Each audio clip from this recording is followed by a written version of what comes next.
I know Here is we're Jack. here we're Where going. are Now you, we're live. Jack? We're Good. live. We're I'm live trying to on save YouTube. everybody's lives and shit. I'm noticing all this crap you're doing, all these classes you're giving and everything. What the fuck you up to over in Croatia, boy? What are you doing over there, huh? I'm just growing a beard. Yeah, it looks like it. You know what's funny about this beard? When it started growing, and I actually was somewhat nomadic. Not really, but I was going from the city I'm in is Osijek, Croatia, which is really near Hungary, Bosnia, and Serbia. And Wow. Croatia's like this C-shaped country Uh-huh. uh, due to all the falling apart of Yugoslavia and all that stuff. So the C shape is like the northeastern part comes up. It's far from the coast. Uh, What? so the coast of the Adriatic Sea is like Okay. where Dubrovnik and all these other, and Split and Zadar and Istria, all the way to the border of Italy there in Slovenia. And basically, then the rest of the country stretches up. It's kind of like around surrounding Bosnia. So I'm up in the rural area, somewhat rural part of Croatia. What got you? How long have you been there and what got you there? I've been here 4 years. Wow, man. It's crazy, actually. Yeah. Well, I mean, what kind of, how are you doing the hustle? What kind of hustle are you doing to be able to survive there? Is it so cheap? Is it the rents are so low, or you just love it It so much? is. What is? It's a combination of all those things. Yeah, It has gotten slightly more expensive. They're just now implementing the euro. Actually, that happens like in 5 days. But no wonder Russia's coming after you, Eugene, right? right, Jesus right. Christ. Yeah, I mean the border The between. euro's coming after everybody. How about the U.S.? Are they going to be there soon, or what? I know. I know. Geez, that's a deeper question, isn't it? No. Uh, but yeah, I ended up. I was in California. I after I left Eugene, I was in Portland, and then I was back in Eugene. I guess I didn't see you as much when I was in Eugene in 2013 and 14, right? Did we hang out then at all? I don't know, man. You were in it. You were bouncing around looking for answers to all sorts of different things. And the last time I Yeah. saw you, you were talking about the importance of film, and that's the most modern day art form that exists on the Interesting. planet, and that Wow. people better start paying attention to that art form, movies. And that's one of the last conversations I had with you face to face, and I think it Hmm. was somewhere. I don't know. It was in Saginaw. I think it might have been, or just when I came back to Eugene. But I think I remember. Maybe it was in 2013 or so when I came back from California, and I remember going and spending one night out at your place. Were you still at Saginaw then or no? no, man. No, No. no, but nobody else gives a shit about this conversation right now. We're Yeah, you're right. We're kind of like drifting around out. But yeah, anyway, well, let's see. Like you and I give a shit, but nobody else does. Where should yeah. we go, man? Okay, so the purpose that I had in mind for this whole thing Yeah. was that um, I'm gonna pour this rakia liquor here and say What's the Jibili. proof on that? Cheers. That's 40%. 40? That's not too bad. Yeah. Yeah, it's pretty strong. The stuff that the old grandmas make out here is super strong, and they'll put it on a cloth and wipe down the table with it, wash, sanitize their hands with it, and then serve it to you as well. Super strong stuff. Anyway, yeah, the purpose was to just I wanted to kind of transmit. There's parts of my life, and I know your life as well, that were so remarkable and so let's say unlikely occurrences, especially from the frame of reference of a person who like lives a life, works a job, and maybe kind of feels imprisoned in their life and in their choices, and I've lived a life You're completely talking about like what we did was quite different than that. And yeah, and when I the what the more action that was taken that you're ready to talk about was so bizarre outside of most everybody else's perception who yeah, maybe lived in the normal sort of life yeah. and what we learned from that. Is that where we're going or what? Yeah, I don't even know if we have to say what we learned from it. That could be fun as well, but also just to sort of shine a light on the. Mm-hmm. Even now, I catch myself with a sort of victim mindset, which I didn't have back then, right? And so this could be useful just for us too. A lot of us did, didn't we? Yeah. But what I mean is, like, so the rock opera. I lived in the fucking van that I bought from Jake. And I would just go back and forth from the van parked in the Whitaker near the river and walk to New Day Bakery and Cafe or to Sweet Life. Right. And I would just sit with fucking notebooks that I probably spare changed money to buy and pens I got from who knows where, probably the desk at the fucking restaurant.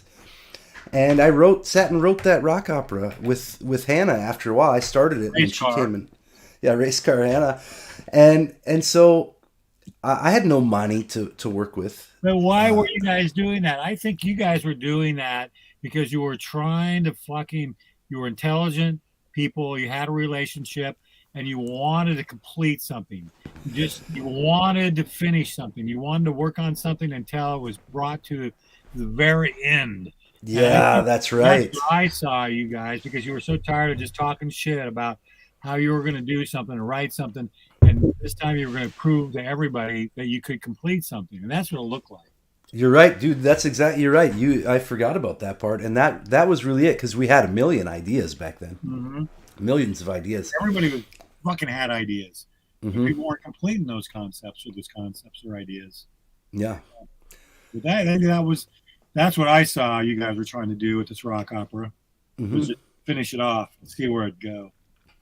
Yeah, and once we got underway with it, it kind of took on a life of its own. That surprised me a lot. I remember people were giving us Kenny Rogers memorabilia from their collections. There was a time, I don't think anyone will believe this, but there was a time where everywhere that I was going, if I walked into a gas station, the fucking Gambler or Coward of the County or Lady would be on the radio. You know, you would notice. Yeah. Everywhere though, and I'd be like, oh come on, and then I'd go somewhere else into some bar, and then the Gambler would start, and I was like, dude, this is kind of strange. But that's what happens to everybody though, you know, when you start concentrating on something specific, then you start hearing it everywhere, right? And I think that's what was happening with you and Race Car. You know, both of you. Yeah. I mean, then they started coming out of the woodwork. A funny little piece of the puzzle. I have it in the other room right now, but I had this Kenny Rogers pin I got. It was from some casino show he played. I didn't get it from there. I got it at a flea market. But I had all my stuff in California when I moved to Croatia in storage, and then it ended up being all jettisoned, like basically all my worldly possessions. And except for like this folder full of 100 drawings I had done.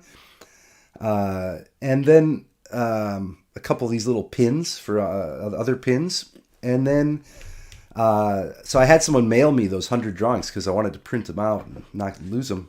Yeah. And then when I opened the mail, it had the 100 drawings and that Kenny Rogers pin was in there. I don't know how that survived out of all my stuff, you know? Well, another thing that survived, of course, is your tattoo. Show your fucking tattoo, dude. Oh, yeah.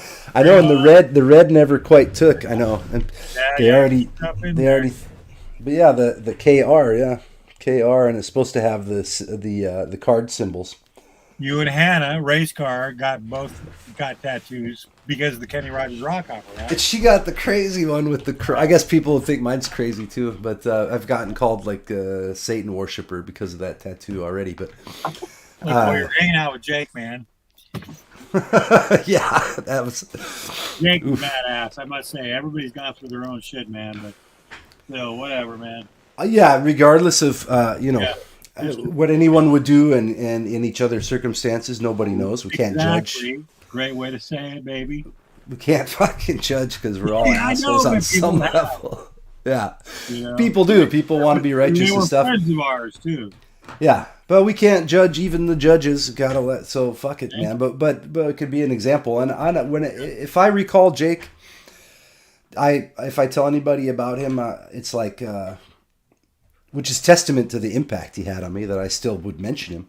Right. But that he was an amazing musician. Like as a not just a guitarist, but for example, when we were making the rock opera, I didn't know how to properly compose and write the rock opera. I just made up whatever I thought it was and printed it out. And so for the music instruction, all I did was say, I just said, okay, for scene 1, act 1, or whatever it was, this part should be dark country music.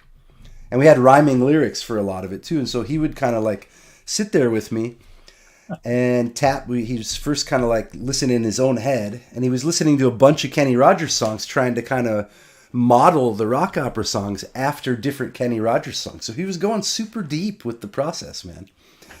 That's, as I recall, that was his creative process. At the same time, he was also an amazing artist, like hand-drawn kind of stuff. As I recall, I don't know if I'm certain about that, but I think he was. You know, I've been digitizing all this video and stuff in my past, and all these also DAT tapes, digital audio tapes. Yeah. We recorded, and we recorded Jake at Warner Creek at the Lower Blockade for about 45 minutes. I just digitized him, and it's beautiful stuff you ever want to hear from anybody who wants to like just be involved with, you know, the righteousness of defending the planet Earth. And there he was. Here's Jake before he got busted, and everybody's judging him and everything in this beautiful 45-minute interview. You gotta check it out, dude. I'd love to. Did you post that one or no? Not yet. I haven't posted it yet, but I will, because I think I just want to challenge everybody in their judgments and everything, and and just put that out there and see how they respond, right? Yeah, man. I mean, why not? I'm not afraid to. It's just a matter of doing the work, right? To get it out. Yeah. I understand. I understand. Yeah. I'm super lazy, man. That's one of the issues. I'm hoping to kick that laziness to the curb here. Part of reaching out to you is part of me getting over the laziness is doing these streams, because I'm hoping Tim can get some of the work done for you, right? Yeah, I want Tim to somehow do it for me. He'll just send it to me. But actually, there were some key moments. There were some key things you did in my life, man, and we never talked about that, because I only recently became aware of those. Because now, like, I have a business and stuff, and so I make enough money to like I hosted American Thanksgiving the last 2 years and kind of exposed a bunch of people in Croatia to it, because I love that holiday. And so we had a turkey, and all this stuff. Or 3 times here we've done it. And how many people showed up, man? At the one in Osijek, the first one, we had like 10 people. The one in Zagreb got out of control, and by the end of the night, I think like 60 people had come and gone. But there was some point where there was a bunch of strangers in the apartment who didn't. But everyone assumed that someone there knew them, so they were all exchanging numbers. It was like the most positive fucking vibe ever. It was so cool. People singing, playing music, and but what I was bringing up was that it's like because of how I was living back then in Oregon, and it's not like I was a cheap bastard. I did share whatever I had, but it was so minimal sometimes. We all did, man. But what I'm saying is that there was a moment where I became aware that I was being like a freeloader with my friends. And you had mentioned it to me once, maybe at Tiny's or something, and you were because if I'm remembering correctly, you had probably bought me a beer the last, let's say, 10 times, and you're like, hey man, sometimes you got to be the one to buy the beer too. That's a classic line, ain't it? It was just a small thing, right? But that stuck with me, and then that informed, that pushed me to actually be like, what am I doing? Like, I need to be at least a man, take care of, be able to function. But also, some people might look at it and not say what I said to you, about, hey man, sometimes you got to buy a beer. Maybe sometimes it's just like, just gonna continue to buy a beer, man, until you end up buying me one, and what the fuck? It's no big deal, Yeah, it was no big deal, but I remember that, like, and then, so now it feels great when and the drinking culture here is very interesting. Like, probably more intense, isn't it? Yeah. Yeah. If you, You're oh drinking all man, that fucking vodka at what time in the morning? Is it? Jesus, there's no such thing as, I mean, this is a joke, but there's no such thing as alcoholism here, right? Because it's just the standard. I mean, Yeah. if you don't drink, people are like, well, You think you're drinking too much? not now. The first 3 months here, it was during 2018 and it was during World Cup. Yeah. And I was not I didn't even know that was happening, right? It just was coincidence that I ended up here during the time that the games were being played, and it happened to be summer. And so people were so festive, and Croatia got all the way to the finals, you know. And Wow. so then every night during that summer was just wild on the streets here, like Fun as hell, man. so much fun. And so I would sometimes start drinking like on a Thursday and then not really get home until like Sunday and then be like, what the fuck is going on? And I felt like I was going to die sometimes. I would just lay in the bathtub with cold water, just fully cold, as cold as I could get it, with the shower coming and cold water, just like for 3 hours to feel better. And then get up and go back out and drink another rakia to feel okay. So How old are you now? 45 since 45. for 3 days or for 4 days. How about you? 66, man. 66? No way, man. That's crazy. No, man, I don't feel like 66 now. But it's Yeah, fun. so that's a good sign because I was thinking I don't feel like 45 at all. That's ridiculous. No, man. You know, the thing is, you got to work out, man. Mhm. I'm real good at 66.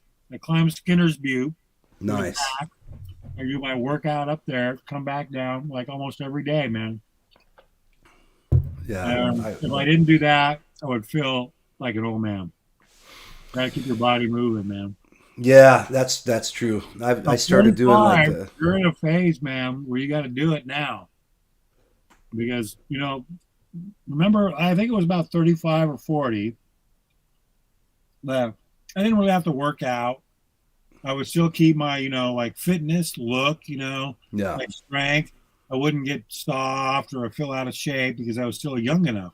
Yeah. About 35, but after about 35 or after that, you got to start thinking about working out and staying in shape. Yeah. At least for me, I did.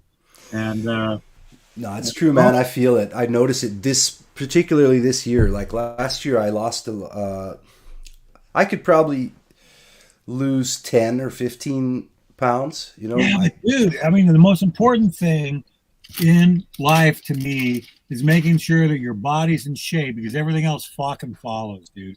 You That's can't true. have a big bloated body and think your emotional state and your state of mind is going to be okay, and then you know maybe you'll work out and take the 100 pounds off. No, No. you got to do it. You got to do it. You know, you got to be in man. shape first.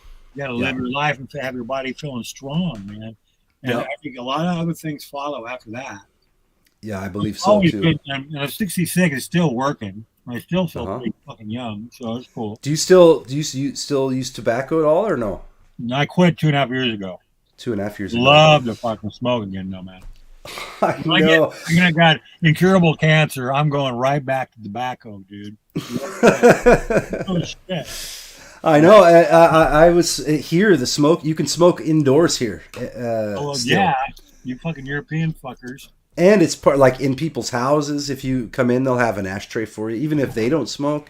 I know. And then at all the I bars here, smoking my shack. I let people smoke in my vehicle. I don't give a fuck. Yeah. It's the same thing, but. So yeah, I started smoking again here because I love smoking at the bars or at the cafes with the coffee. It's just the greatest thing. I didn't want to hear about it. I know. So, but when I got super sick 3 days ago, and I've been thinking of quitting smoking because my lungs and everything are all fucked up, and I feel it when I'm working out. Dude. And yeah, on my birthday, I got so sick, and at that point, I was looking at the tobacco, and I was like, "Fuck this, dude! I'm gonna die if I actually smoke this now. I'm gonna die. I'm stupid." And then I put it away, and that sickness helped me get rid of it. Let's hope it lasts now, but. Now it's manageable to not do it, you know? I guess we shouldn't reminisce about how awesome smoking is for too long. I know, man. It comes and goes with me, man. But I just know that I just want to be able to have the rest of my life live, a little bit stronger and be able to do more things instead of Yeah. unable Yeah. to do things because I got emphysema or I can't breathe hardly. Fuck that. Exactly. Yeah, I feel the same. And I can feel now after just those now 4 days, my lungs are starting to clear out and I can feel the pain kind of moving upward through them. And, I had a good run. The patches really worked for me the last time. The patches. Have you tried those? Mm-mm. I was using like a tincture of lobelia because it has a chemical that fills the nicotine receptors, and it actually seems to work. Right. Yeah. These patches are like U.S. shit, right?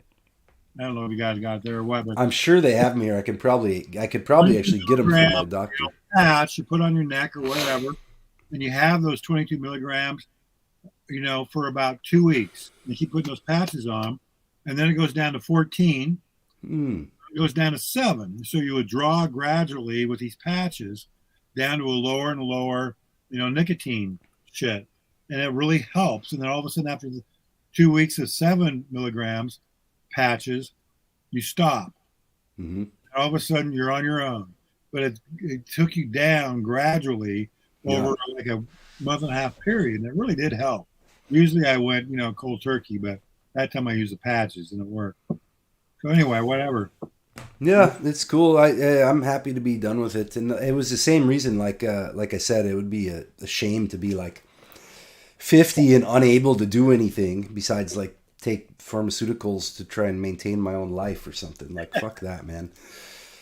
I want to have that freedom of and keep the body healthy. And I got a small piece of land here. That's what does that mean? Small. What's that mean? 100,000 acres or? No, fuck. Although you'd be amazed the land that's available. I shouldn't even say this publicly, but the land that's available out here in the farm country is so outstanding and cheap. Let me look up a conversion because it's in square meters, but it's 3,500 square meters to square. Did Micah come over there and visit you? Didn't he? He did. Yeah, that was awesome. I almost forgot about that. That's another fucker. Yeah, I have about 38,000 square feet. What is that? What is that? Is there acres in that or? Oh, acres. Let me switch to acres. I'm sorry. Oh, so like almost an acre. Okay. There we go. Almost an acre. So on the anyway, it's nearby a little river named Karashitsa, which is almost dried up right now. But normally, do you speak the language? Somewhat, yeah. I probably. It's funny if I drink a lot of the rakia, and maybe have other things influencing me. I've been at certain moments where people told me I was speaking fluent Croatian when I was super wasted. And like, actually, one day I checked my phone messages and I was like, I had gotten, and this never happens in my life, dude, a couple times, but that's it.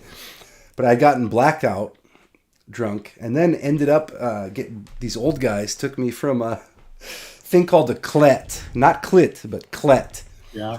Klet, and it's in this wine country near Zagreb. But out in the countryside, these beautiful mountains and rolling hills and vineyards.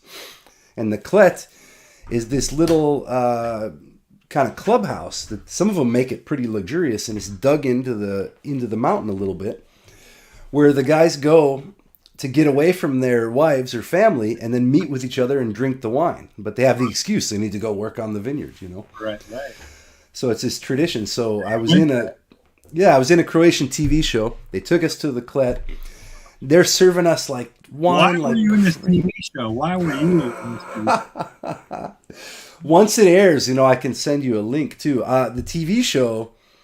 Let me get to the blackout drunk thing, then I'll explain the TV show. So he drank and drank, and they knew it there.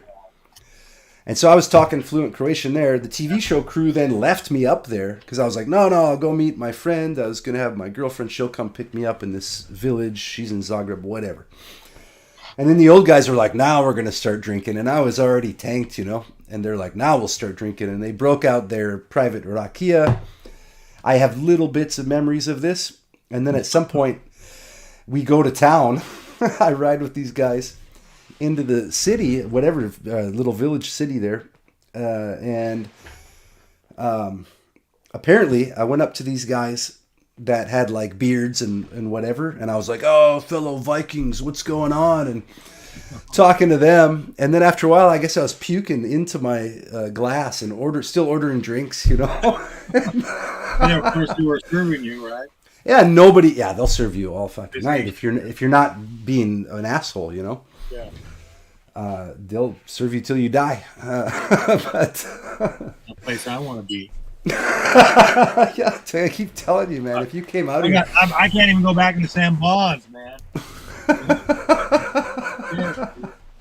What happened to Sam Bonds? Dude, I was, it was during COVID, and I haven't got vaxxed, and it's Thank God. No, I'm not going to do what everybody else is doing. I'm not going to, do what I'm told to do. Did the lefties? Let me ask you this. Oh, this will answer your question. Cool. And so I was in Sam Bonds, and I was there with a friend of mine, and we were getting wasted, and there was this beautiful woman there, and I started talking to her, and we were having a great conversation, and just hitting it off and laughing and stuff. And then she brought up vaccination, and she brought up COVID, and she found out that I was not vaxxed, and she lost her shit because she thought I was a Trumper or something, Oh my and then all of a sudden, the women bartenders at Sam Bonds will always keep an eye on me every time I go in there because my history, whatever. And so they started losing their shit because I was like, "What the fuck? What are you yelling at me for about not being vaxxed? Shut the fuck up!" And she was like, "Fuck you, no, fuck you," And then all of a sudden, the bartenders are going, "Tim, what are you doing?" I says, "I'm not doing shit. I'm just like, she's just throwing shit at me because I'm not vaxxed." He goes, "No, you got to get the fuck out of here." And I go, "What the fuck are you talking about?" I didn't do shit here. I'm not vaxxed, and then you guys are losing your shit on me. And of course, then they were going like, "You just need to leave." And so I left, and I pounded on the windows, as you're going out, and put my thumb on the window, go, "Fuck you." Yeah. And now I can't go back in for another probably 20 years. I don't fucking know. But so that woke shit, man. I would not even be kicked out of any bar. Probably, I don't think. Here, no, it would be hard to get kicked out of the bar here. Get kicked out of there. And if you got kicked out, it would be just for that night, and it would be like some friendly thing where they would have convinced you, like, "Hey, man, come outside. There's some cool shit out here," It happens over here for fucking years at a time, dude. Fuck? Here, it's really the culture is so different here, man. And I know I mentioned it a couple of years ago, but I think now even more. We might be able to even put together something, man. I'm meeting with a woman soon about getting some projects funded, one of which is the land that I mentioned. But we could do something with film. I have a business here. Well, you know what you got to do? I'll tell you what you need to do. Yeah, tell me. And this is like, if you want to tell a story about what's happening there with you, and you're sort of the driving force of the storyline. Let's say. I don't know if it should be me. I thought it might be just you. Whatever it is, it does. Yeah. Maybe it's the area that's the driving force, right? There's got to be characters that take people through this. Yes. Area, right? There are characters, man. That's the point. Everywhere, but there's still got to be character driven. It's an episodic series, man. I mean, character driven episodic series. Yeah. An episodic series is the only way to go. Be able to tell your story and be able to like do 5-10 minute little episodes every other week, and of that area. That's what I did with Into the World. I don't know if you saw any of this shit. It was Whitaker Tales Into the World, and I did I did see those. 5 episodes. It was just like 5 to 10 minute videos. Yeah, through my neighborhood here in the Whitaker, and did one every day for 40 days, and there was a new episode every day. And so people were watching. You know why they were watching is because they knew the people in the village, right. And also, you know what was happening? I kept I was the character that was dragging people through the neighborhood they got to know me, and they also got to know reoccurring characters. And they Yeah. got to know that, hey, this episode was going to come out every fucking day. You didn't have to wait for another week or two and wonder when the next one was coming out. They knew that every day Tim was going to produce another episode. And, so that's what you can do with your village. And, and Yeah, man, I could start that right away just with the it's phone. easy. Yeah. Because if Yeah, you just, yeah. some people just say, oh, I'm going to do a documentary, and I'm going to do a 2.5 hour documentary or an hour documentary. Well, it's boring as shit because it's like an hour and a half, a year and a half after documenting all the footage, and then another year or two of editing. Then you put out an Jesus hour and a half Christ. video. Yeah. Everything's dated, dude. Exactly, I know. Current with what's happening, and that's why people watch. And the interesting thing of what you just mentioned, if you do that long enough, then there's your documentary pre-made. Well, anyway, right, it's done. And you're going, yeah, we can do a documentary too, but we've already, we know the material. Yeah. We've already edited some of the scenes already. But then what's so cool about it is that in a documentary, like typically are an hour and a half, and if you want to spend 15 minutes with somebody who's really interesting, you can't do that in a documentary. But an episodic series, you've got all the time in the world. You can do maybe 100 episodes. Yeah. You just keep it going. If it's interesting and there's characters that you want to develop, you can do that in an episodic series. Yeah. And that's just the way it is. But in documentary, you can't. That's such a good idea, man. You do it. What you got to do. And the thing is everybody's got iPhones. Yeah. And they got to document their own family, their own street life, all that shit. You get some of these motherfuckers, engaged in the idea of an episodic series and telling the story, they're going to be into documenting their life. And then you take that from them and you can edit that shit down and you're going to get some weird ass cool shit. Yeah. Especially in Croatia, I imagine. Yeah, man. I mean, there's this one area called Baranja, which is north of the river between here and Hungary, which is like a half hour or 40-minute drive to the border. And that's like all this farm kind of hills, wine country, beautiful places. And the Danube River is going through there. But I had this hit of inspiration a few times that it would be interesting just to drive into like each of the little villages, maybe spend a day in each village. And some of the character of these villages is so different from one to the next, because certain ones were occupied during the war, which was in the 1990s, man. Imagine that. Yeah, right. Like in 1991 to 94, let's say. Yeah. Man, like what we were, you know what I mean? Like I was in high school, but imagine so everybody like our age and a little younger, everyone here was either in that war or they had somebody who got killed in it or they fled from it, So they had a childhood where they were growing up one way and then they fucking went to Germany or they went to, as refugees. And then they came back, of course, after the war was over, after having gone to a different school, learning a different language. Right. So this culture, and then all the buildings around me where I'm at, I'll send you photos and stuff, but all the buildings and everything in this town was occupied. This was like, dude, the thing is, there were bullet holes in all the buildings. There's a lot of interesting history and stories, right? Yeah. The thing is this episodic series idea. Yeah. Is like I've been working with this guy who's building tiny houses, and I was kind of, and he's a punker. He's a punk dude, and then all of a sudden we're doing these episodes, the first couple episodes, like building this tiny house and this and that. Well, that's obvious. He's working with this crew, and he's likable and everything, and we're all looking for the larger picture, right? And then these people were connected with the war and this and that. But all of a sudden, he's telling me about, God, just the other day, I went to the shop and I was like punk Santa and I was brought everybody presents. And I was like, oh, yeah, it was hilarious. We're all fucked up. And I go, why didn't you fucking call me, dude? Yeah, exactly.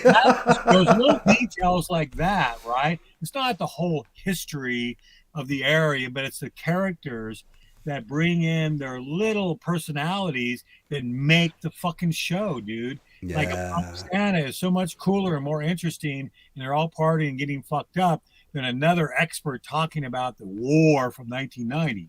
Right, You know? exactly. Yeah, I see what you're saying. Yeah. There's some of it, but the thing is like those little details of just existence and life are the things that make an episodic series intriguing, and that's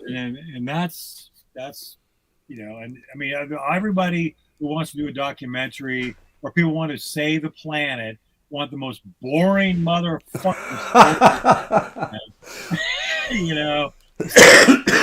Fuck up. Just fucking let these people just get wasted, do their thing, beat up each other, and just fucking love each other hard, and and just what life is about. And I don't know, man, but that's what an episodic series can bring, man. And I think that I love the idea of that format.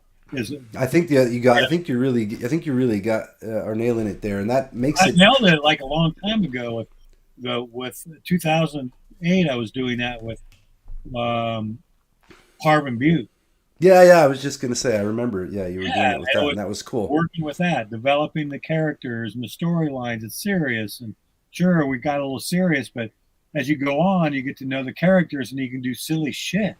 Right, and you never fell into the that saying, the left can't meme, because for that exact, they can't meme, they can't make those humorous comics like the right, the right. I'll show you. I want to show you one and show the audience one here that you'll like, concerning the medicine, the experimental medicine that cannot be named.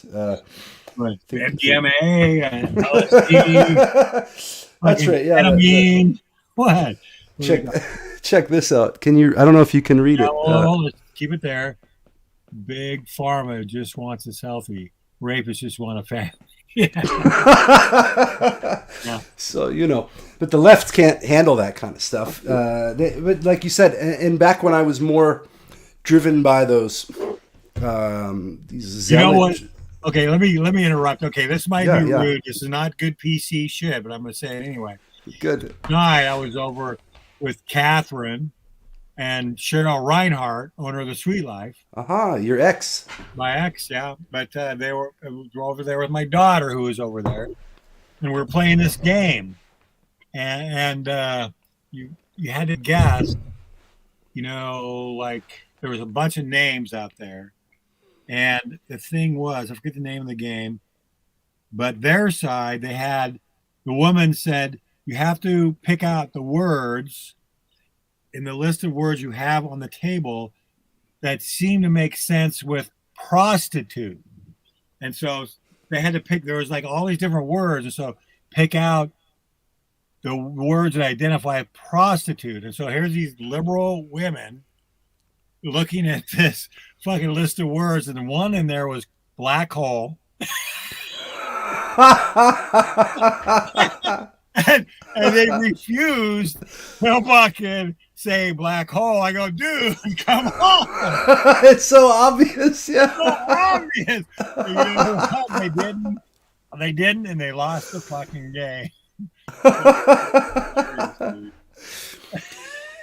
Well, there's something like chilling and about that. That's liberal you're talking about, I think. That PC woke kind of thing, and even if we don't break it down on it's like we're trained to even categorize our own experience in all these fucking terms that we wouldn't normally come up with on our own.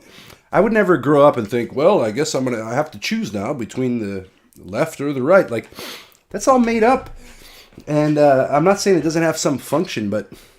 It does it has a function of divide and conquer. And exactly, but as an individual, you can think about things that aren't important at all.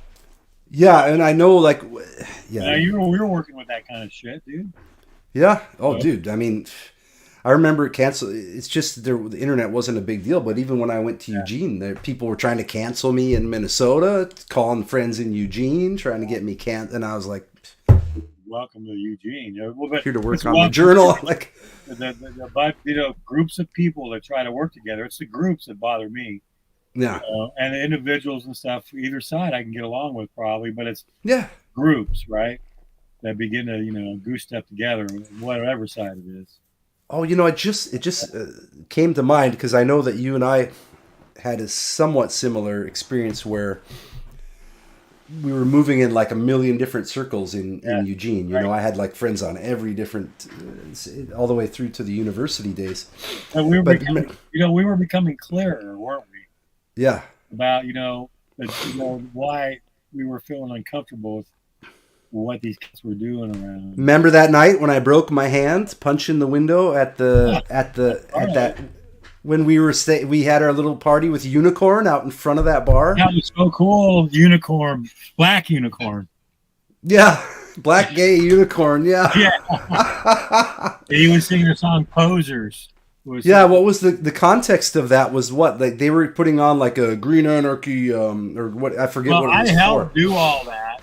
I had most of the videos that everybody were watching was Cop Watch. It was all. I helped promote it too. And they wouldn't let you in, which I didn't know. Yeah, and they didn't. They told me I could come until that night as I was. Yeah. Oh yeah, then you and me and Unicorn or whatever walked. Or no, you, me, and Jody.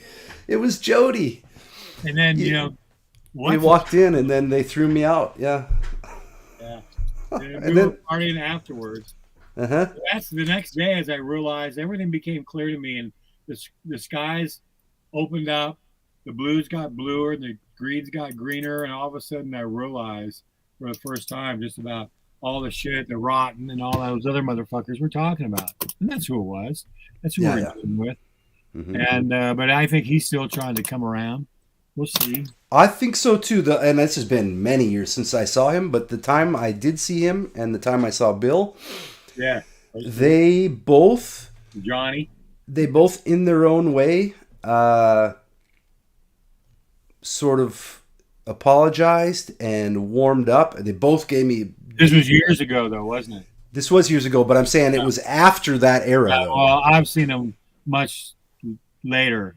And much sooner. And Rotten still has that potential, the ability to all of a sudden just be this harsh, sort of trying to be funny motherfucker, but still harsh. Yeah. And he still has that characteristic. And, and it was like, sort of pissed me off.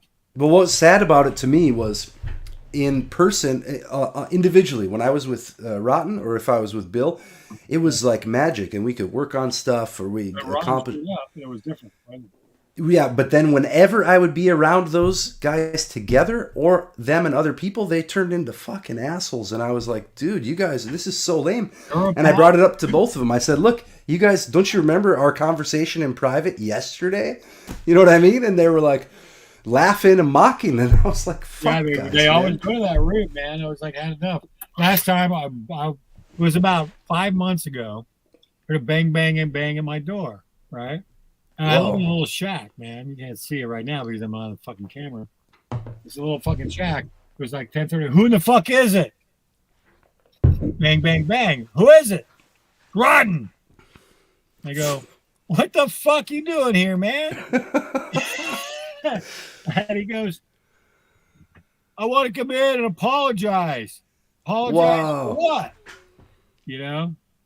And he goes, for all the stuff in the past. Oh, by the way, do you also happen to have Bretton Dicker's phone number? It's like, dude, you're just looking for cocaine, man. Man, I want to apologize too. And I go, I've heard that so many times from you. Fuck off. And then I told him to leave, and he left. And then 2 months later, I called his number and go, if that was genuine, I'm totally down. Mm-hmm. Talking about, our differences and shit, but I haven't heard anything back. So that was my last experience with Rotten. There was another interesting with Zerzan's radio show, man, where he just went after me. Zerzan? Oh, on Zerzan's show, Rotten went after me along with John. Rotten's always trying to impress John. All this shit. But whatever. I don't know, man. I'm babbling now. Sorry. No. Don't be sorry. In general, I think it's good. So it's not people that end up watching can understand. It's not a new thing. This cancel culture and this vibe, and I think this stuff's even like biblical. Humans do this, like group up and then defend the group, think, and attack other people and stuff like that. And I never really understood that or fit into it. And I wanted so bad when I was a kid to fit into the groups, man. Like when I found punk rock, I thought, oh, this is it forever. And then they fucking just, it was not what I thought it was, you know? It wasn't this holy grail of what I was going to like. Well, again, it all depends on, you know, maybe, you know, who you're goose stepping with, right? Well, as soon as I wore like a Sunvolt shirt, which is a country rock shirt, to a punk show. And then the guys there were people talking about me at the punk show. I was like, man, I've been in this punk scene in Minneapolis for years now. And these guys are pissed off that I came to the show with non-punk rockers who wanted to discover punk rock, and that I'm wearing a underground country band shirt, you know? Okay. Let me tell you about Black Lives Matter. That was the videotape of a fucking protest they were having, and this was like, you know, a year and a half ago, and I was wearing some camo because I wanted to get close to the right-wing counter protesters, and I interviewed them. And then the black bloc came up to me and thought I was some fucking counter protester. And I go, no, I'm recording here. Back the fuck off. Stay away from me. And what's funny is the right-wing people won't initiate violence generally. But the black bloc came for me, man. That's what I mean. The left incites the fucking violence. You know, we are, you know, you got to stop recording. I'm not going to stop recording. I got my press pass here. It's a stupid fucking press pass. I don't even like it, but I got it. And so back the fuck off. They put their umbrella in the camera, and then somebody ran in and stole my camera, and I grabbed them and threw them to the ground as hard as I could. Yeah. When they were spinning around, I realized it was a young white woman. Of course. And all of a sudden, I knew I was fucked. And then all of a sudden, 10 motherfuckers jumped my ass, grabbed my camera, arrested me to the ground, you know. And the thing is like, you know what they were saying before they wrestled me and the woman tried to take my camera? They were calling me fascist, fascist, fascist, all in unison, all 10 of them. You know, they don't know who the fuck you are. They don't understand at all, man. The OG or whatever the fuck it was, you know, whatever. You know, but it doesn't matter. But the thing is, it doesn't matter who I am. It's how they reacted to it is what matters. And it was group bullshit, you know, and that's really sucked. There was a video on it, man. But did you get the camera back? How did that resolve? Well, resolved because, you know, I was persistent, and other people came in to you know, on my defense. But it was a trip. Everybody's marching down to the jail on 5th Street, right? You know the jail. Uh-huh. Yeah. And so I was down there, and I was like getting in front of everybody. Goes, what the fuck, man? I want my camera back and everything. I didn't have a mask on, right? And they're going, where's your mask? Where's your mask? It's so funny that they think they're all I want is my fucking camera back. Let me get the fuck out of here, you fucking idiot motherfucking zombie shit fuck. I love how people think that they're part of some revolution or social change, but they suddenly are in lockstep with big pharma and big government. Big pharma, but also the black documentarians who were doing Facebook. There was like 2 or 3 of them. There was a couple of them in Eugene, and they weren't fucked with at all because they're black. But the thing is, what they were doing was documenting everything in Facebook real time. So the cops were seeing everything from their cameras live in their own fucking offices without even having to go out there. And I was telling them, don't do that shit, dude. The cops are watching. But they weren't fucked with. I was fucked with. And a lot of people that got busted here in Eugene during the Black Lives Matter protests and shit were busted from those cameras that the cops recorded during the live protests. Yeah. And so it's like, all right, whatever. You aren't going to listen to me because I'm a white old motherfucker. You know, you fucking kid motherfucker, whatever. You know what's insane? That's so insane, man, that they did that to you. And you know, in Minneapolis, where it kind of originated, even though I think the thing was like a total fucking psyop from the get-go. But that's another story. But, you know, the neighborhood I used to live in, called Uptown in Minneapolis, and it was this great neighborhood, super fucking racially diverse, like Native Americans of all different kinds, Mexicans, the Hmong community from the Cambodia and Laos who were rescued. They mostly were brought to Minnesota, so they're running around, like all kinds of different people, and the blacks and like. The punks and like just everybody. And there was this punk rock record store called Extreme Noise that had been there for like 40 or 50 years. And it was volunteer run. It was so cool. And then like this taqueria that was like punk rock kind of thing, but there would be Mexicans in there, like all these different cool little shops, and then liquor stores and grocery stores and a Target. And then during the Black Lives Matter thing, they burn all of that, including the punk rock record store. And, these people were so...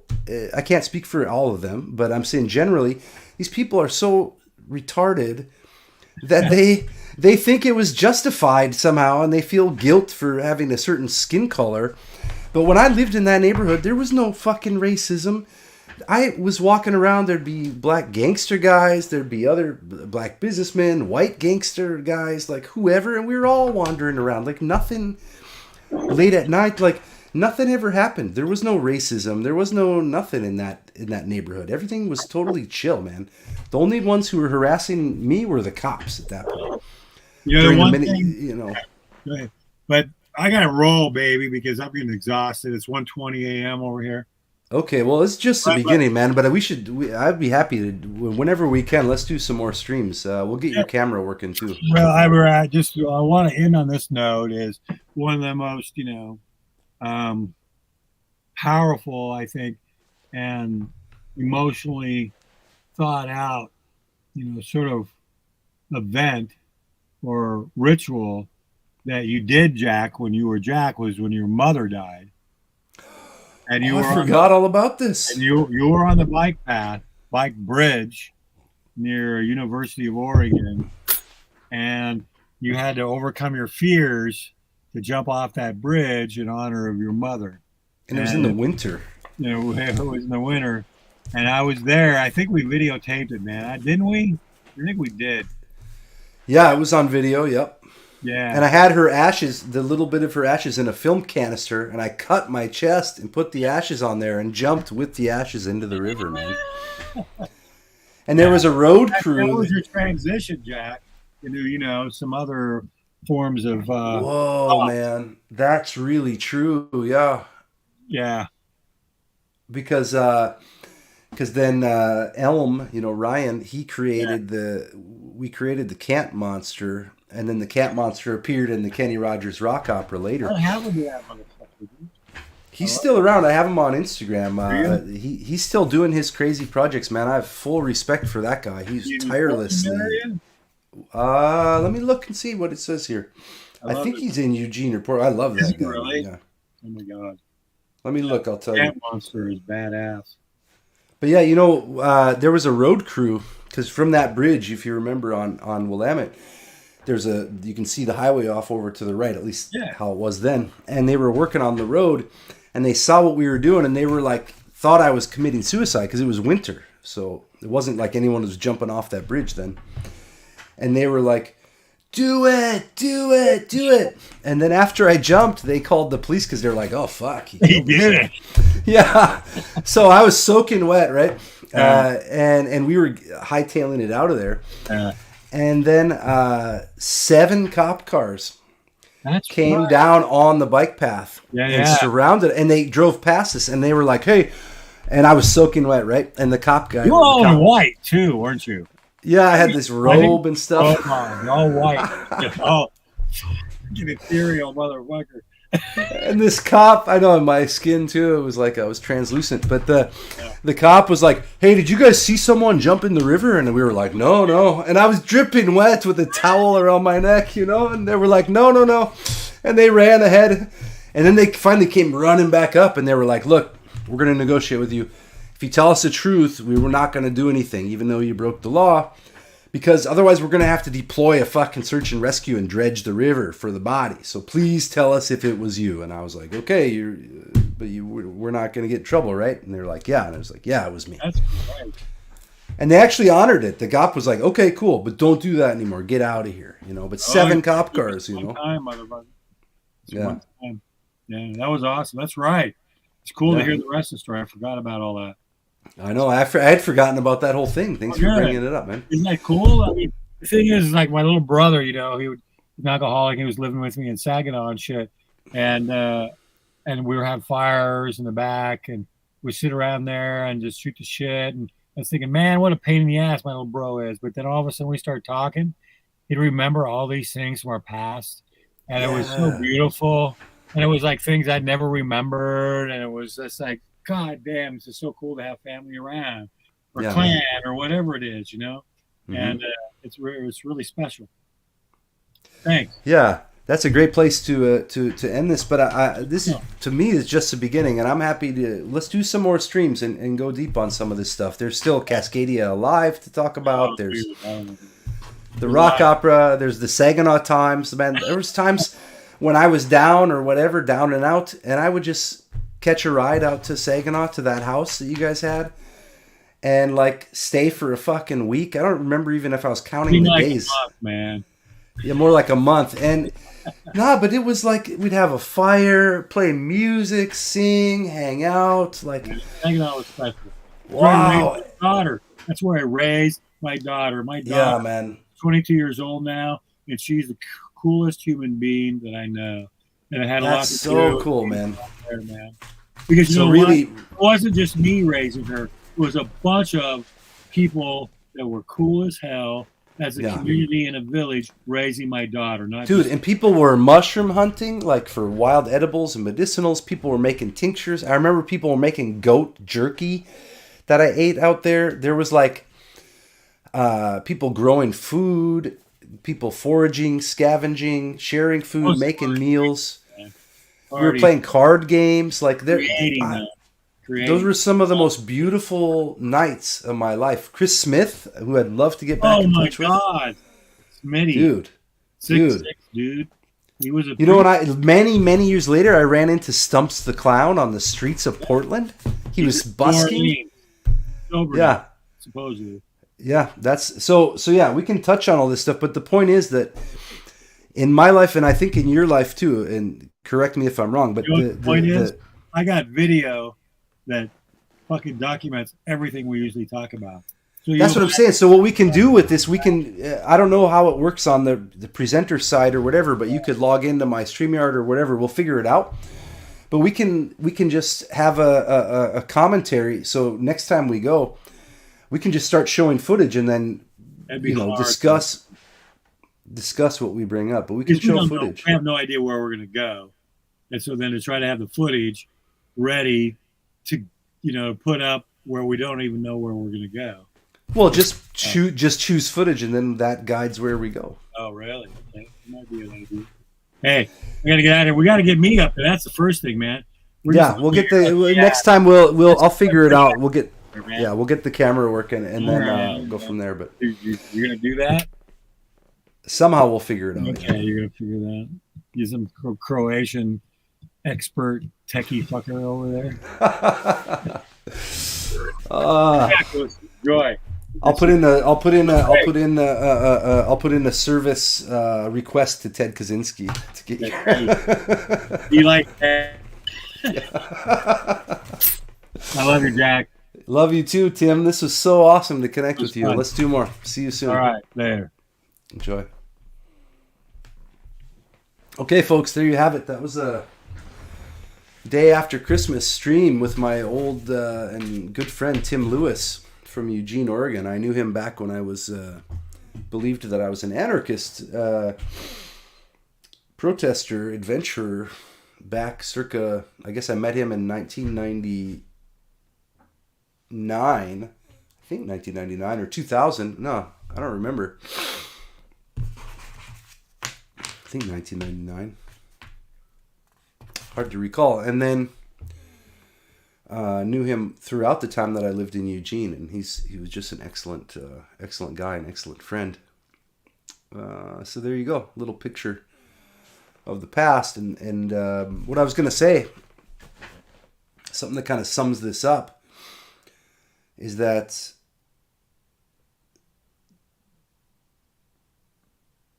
there's this, if you're present and you're aware, there's this life that's available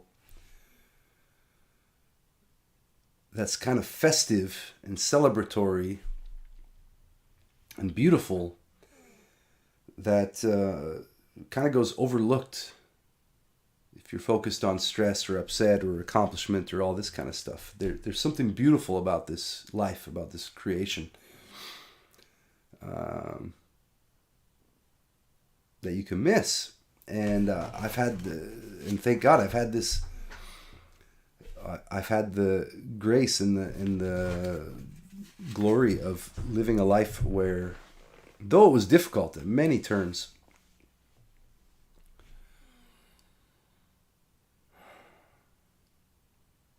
I've been blessed to be around these people like Tim and so many others, so many that I could almost not even remember them all.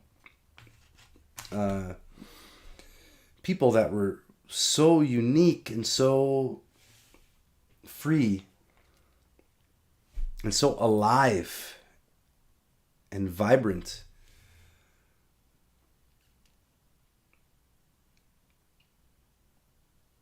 It's like I experienced the edges of what I thought was reality and what I thought was possible, and way outside of that predefined sort of square or box.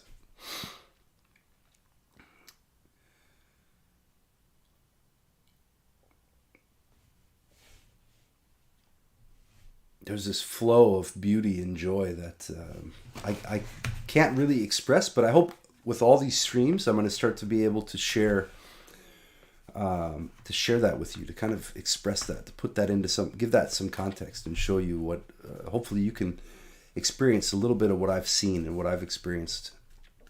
And maybe it'll bring that vibrancy to you, and you can see that maybe that's going on right outside your door, and start to let some of that in. You know, at least I hope you've been entertained, and I'm going to get out of here. Have fun.